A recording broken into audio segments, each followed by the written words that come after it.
Hello നമസ്കാരം. T20 world കപ്പിലെ ആദ്യ super 8 പോരാട്ടത്തിൽ കഴിഞ്ഞ ദിവസം അഫ്ഗാനിസ്ഥാനെതിരെ 47 റൺസിന്റെ ആധികാരിക വിജയമാണല്ലോ ടീം ഇന്ത്യ സ്വന്തമാക്കിയത്. അതിനുശേഷം ഇന്നിതാ അവർ വീണ്ടും ബംഗ്ലാദേശിനെതിരെ കളിക്കാൻ ഇറങ്ങുന്നു.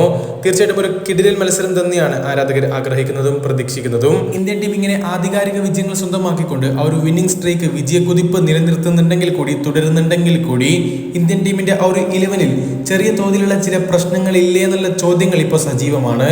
ഉറപ്പായിട്ടും ഈ ചോദ്യത്തിന് ഇവിടെ പ്രസക്തി ഉണ്ട്. കാരണം ഇന്ത്യയുടെ ഓപ്പണിംഗ് കൂട്ടുകെട്ടായിട്ടുള്ള രോഹിത് ശർമ്മ അതുപോലെ വിരാട് കോഹ്ലി രണ്ടുപേരും ലെജൻസ് ആണ്. ഒരുപാട് തവണ അവരുടെ പൊട്ടൻഷ്യൽ എന്താണെന്ന് കാണിച്ചു തന്ന താരങ്ങളാണ്. പക്ഷെ ഈ ഒരു വേൾഡ് കപ്പിലേക്ക് വരുമ്പോൾ അവർക്ക് പല തരത്തിലും കാലിടറി പോകുന്ന ഒരു കാഴ്ച നമ്മൾ കണ്ടിട്ടുണ്ട്. അതെ, രോഹിത് ശരിയാണ്, ആദ്യ മത്സരത്തിൽ പൊളിച്ചടക്കിയിട്ടുണ്ട്. പക്ഷെ പിന്നീട് അങ്ങോട്ട് ഹിറ്റ്മാനും കാലിടറുന്ന ഒരു കാഴ്ചയാണ് നമ്മൾ കണ്ടത്. എന്നാൽ വിരാട് കോഹ്ലിയിലേക്ക് വരികയാണെങ്കിൽ നമുക്കറിയാം IPL എന്തൊരു സീസൺ ആയിരുന്നു കോഹ്ലിയെ സംബന്ധിച്ചിടത്തോളം. കിടിലൻ പ്രകടനം നടത്തിക്കൊണ്ടാണ് വിരാട് കോഹ്ലി വരുന്നത്. പക്ഷേ ഈ ഒരു വേൾഡ് കപ്പിൽ അദ്ദേഹത്തിനും ഇതുവരെ മികവ് കാട്ടാൻ സാധിച്ചിട്ടില്ല. ബംഗ്ലാദേശിനെതിരെ ഇന്നത്തെ മത്സരത്തിൽ അതിന് കോഹ്ലിക്ക് സാധിക്കുന്നുള്ള പ്രതീക്ഷയിൽ തന്നെ ആരാധകരും കാത്തിരിപ്പാണ്. ഇങ്ങനെ തുടർച്ചയായിട്ട് ഓപ്പണിംഗ് കൂട്ടുകെട്ട് പരാജയപ്പെട്ടു പോകുന്നതുകൊണ്ടെന്ന് ജയ്സ്വാളിനെ ഓപ്പണിംഗിൽ ഇറക്കിക്കൊണ്ട് രോഹിത് ശർമ്മയോടൊപ്പം ഓപ്പണിംഗിൽ ജയ്സ്വാളിനെ ഇറക്കിക്കൊണ്ട് വിരാട് കോഹ്ലിയെ വൺ ഡൗൺ ആയിട്ട് ഇറക്കണം എന്നുള്ള അഭിപ്രായമുള്ള ഒരുപാട് ആളുകളുണ്ട്. പക്ഷേ അങ്ങനെ വരുത്താനുള്ള ആ ഒരു മാറ്റം വരുത്താനുള്ള സാധ്യത വളരെ കുറവാണ് എന്ന് പറയാൻ പറ്റും.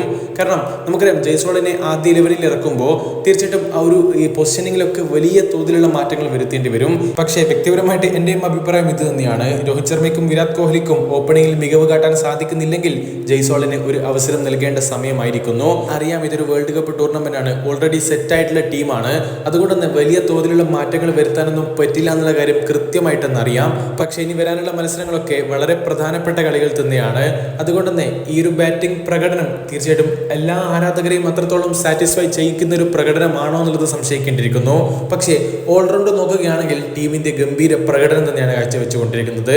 മറ്റുള്ള ടീമുകൾക്ക് വലിയ തോതിൽ വെല്ലുവിളി ഉയർത്താൻ കെൽപ്പുള്ള ഒരു ടീം തന്നെയാണ് ഇപ്പോഴും ടീം ഇന്ത്യ. പക്ഷേ ബാറ്റിംഗിൽ ചെറിയ തോതിലുള്ള ചില പിഴവുകൾ സംഭവിക്കുന്നുണ്ട് എന്നുള്ളത് തന്നെ ഇപ്പോൾ പലരും ചൂണ്ടിക്കാട്ടുന്നുണ്ട്. മറ്റൊരു പ്രശ്നം തീർച്ചയായിട്ടും നമുക്കറിയാം ശിവൻ ദൂബെയുടെ കാര്യത്തിൽ തന്നെയാണ്. നമുക്കറിയാം ഇന്ത്യൻ ടീമിന്റെ മധ്യനിരയിൽ ശിവൻ ദൂബെയുടെ മോശം പ്രകടനം തന്നെയാണ് തുടർന്നുകൊണ്ടിരിക്കുന്നത്.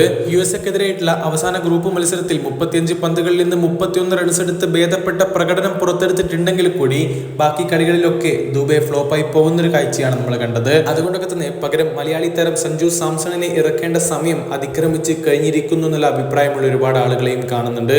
തീർച്ചയായിട്ടും അതൊരു അനുയോജ്യമായിട്ടുള്ള ഡിസിഷൻ തന്നെയായിരിക്കും. ഇന്നത്തെ മത്സരത്തിൽ ബംഗ്ലാദേശിനെതിരെയെങ്കിലും ടീം ഇന്ത്യ ആ ഒരു തീരുമാനത്തിലേക്ക് എത്തും എന്നുള്ള പ്രതീക്ഷയിൽ തന്നെ ആരാധകരും കാത്തിരിക്കുന്നു.